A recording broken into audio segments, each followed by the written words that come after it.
Forces and motion. Speed.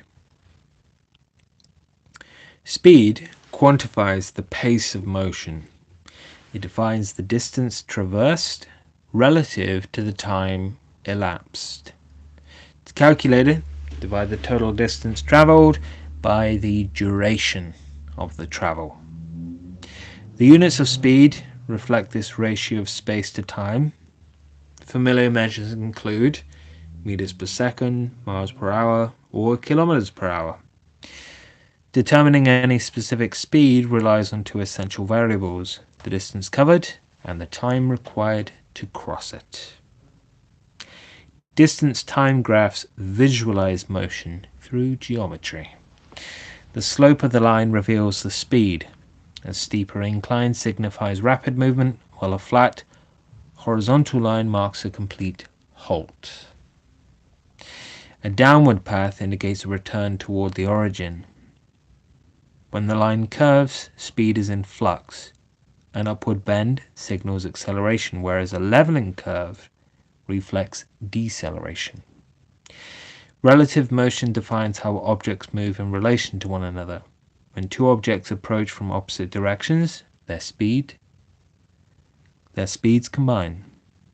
If a train traveling at 30 kilometers per hour nears another moving at 25, their relative speed peaks at 55 kilometers per hour. Conversely, when objects travel in the same direction, their speeds subtract. A car cruising at 30 miles per hour ahead of a 20 mile per hour tractor maintains a relative speed of only 10. Motion in these instances is a matter of perspective then. Forces and movement, beg your pardon. Forces manifest as pushes or pulls born from interaction. Though the forces themselves remain invisible, their effects are unmistakable. Measured in newtons, symbolized by N, via a Newton meter, these forces operate in specific directions and always act in pairs. Physical touch is not always a prerequisite. Non-contact forces like gravity, magnetism, and static electricity exert influence across empty space. Forces trigger 5 distinct physical transformations. They initiate movement, such as a kicked football overcoming friction to accelerate. Conversely, they also impede motion through resistance like drag or air friction. They can alter direction, seen when a bat redirects a ball in cricket, or gravity curves a projectile's flight. And then beyond linear motion, forces can exert torque to turn objects like a spanner on a bolt, or distort them by stretching, compressing, bending, or twisting. Two principles govern these interactions. Balanced forces maintain the status quo. For instance, a book rests on a table because the downward pull of gravity is perfectly countered by the table's upward reaction force. Unbalanced forces, however, are the catalyst for change, forcing objects to alter their speed or shift their path. So let's speak about friction and resistance then. Friction is the adversary of motion, resisting every slide and slip. It is the essential grip that permits movement. Without it, tires could neither bite the pavement to accelerate nor seize the road to brake. From the friction at a bicycle's rims to the steady hold of a hand on a tool, this force converts contact into control. Yet, friction extracts a heavy toll.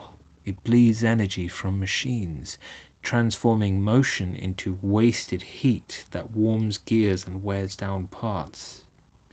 In fluids, this resistance manifests as drag. Both air and water push back against moving bodies, capping their maximum velocity. To defy this, engineers employ streamlining, crafting shapes like sports cars that slice through resistance with minimal effort. A falling object illustrates the shifting balance of these forces. Gravity pulls its body downward as weight, causing it to accelerate. As speed climbs, air resistance rises to meet it. Deploying a parachute shatters this equilibrium by vastly increasing surface area, forcing air resistance to spike and speed to plummet. Eventually, the rising air resistance matches the downward pull of gravity. At this point, the forces reach a perfect balance and the net force drops to zero. The object ceases to accelerate, settling into a steady pace known as terminal velocity. The terminal velocity of a falling human is approximately 120 miles per hour, and for a falling cat, they can actually survive their terminal velocity as long as they're young and as long as they don't land on hard concrete, for example, or land awkwardly.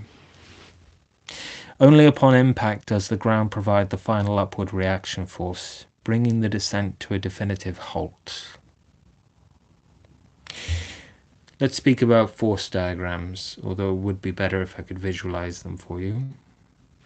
Force diagrams map the invisible tension between objects, illustrating whether forces are in equilibrium or conflict.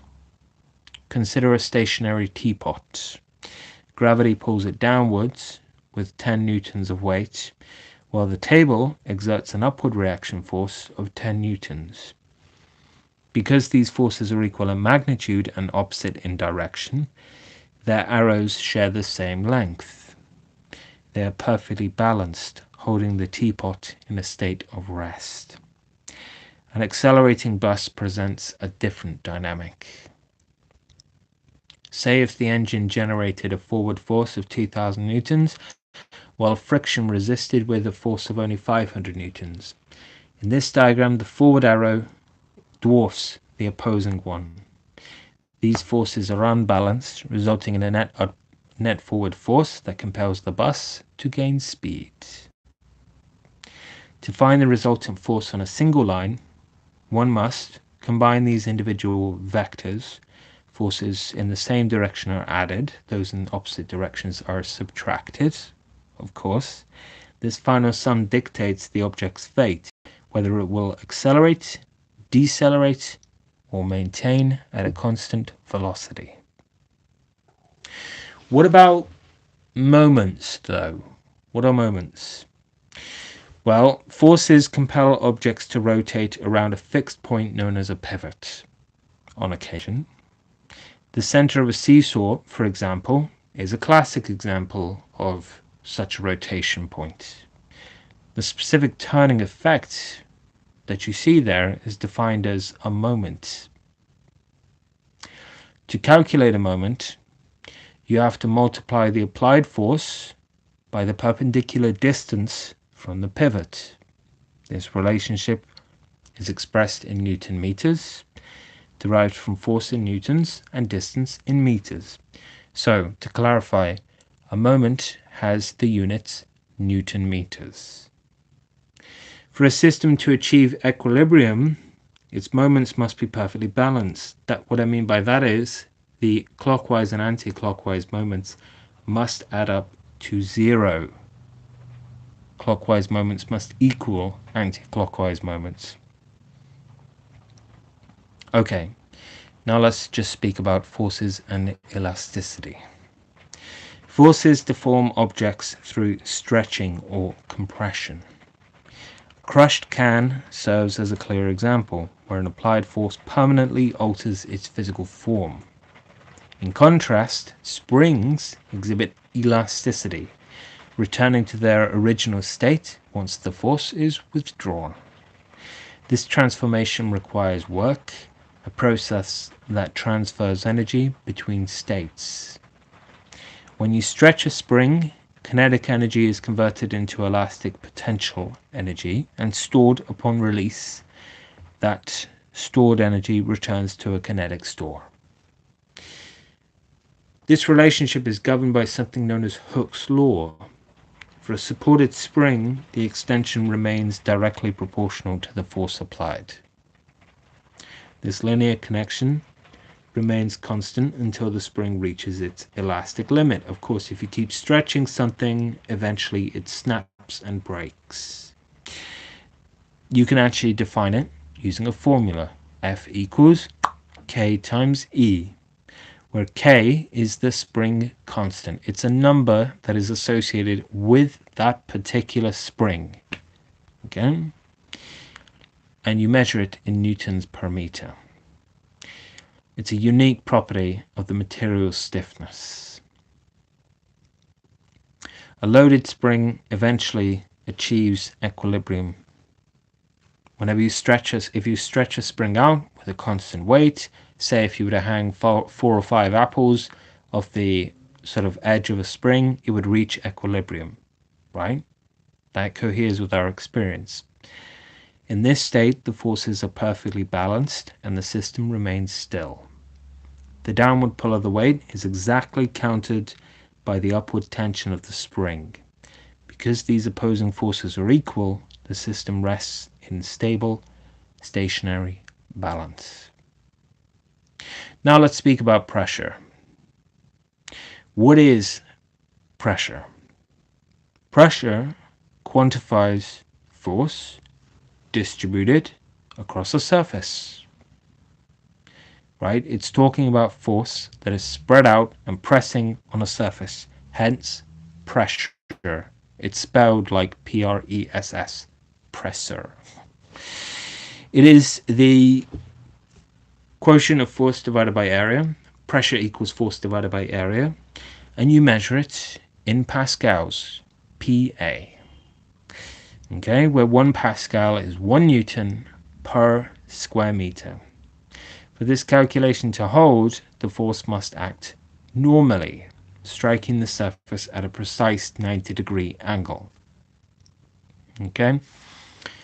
Atmospheric pressure, which you may have heard of, that envelops the Earth and is generated by the immense weight of the air above. There is a column of air pressing down upon you right now.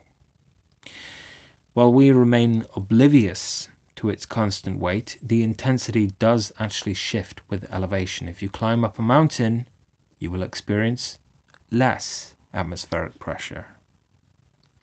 At sea level, the atmosphere exerts a staggering 100,000 pascals. But as the altitude increases and the air column thins, pressure drops. For example, at the top of Mount Everest, the tallest mountain in the world, it's around 33,000 pascals. In liquids, pressure intensifies with depth. I think you know this, that if you swim deep down into the ocean far enough, you start experiencing more pressure. And there's a limit for human beings.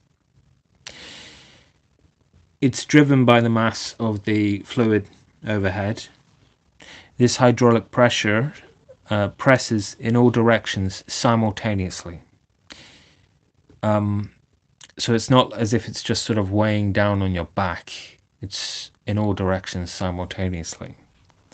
Because pressure scales with depth, the upward force on an object's base always surpasses the downward force on its top.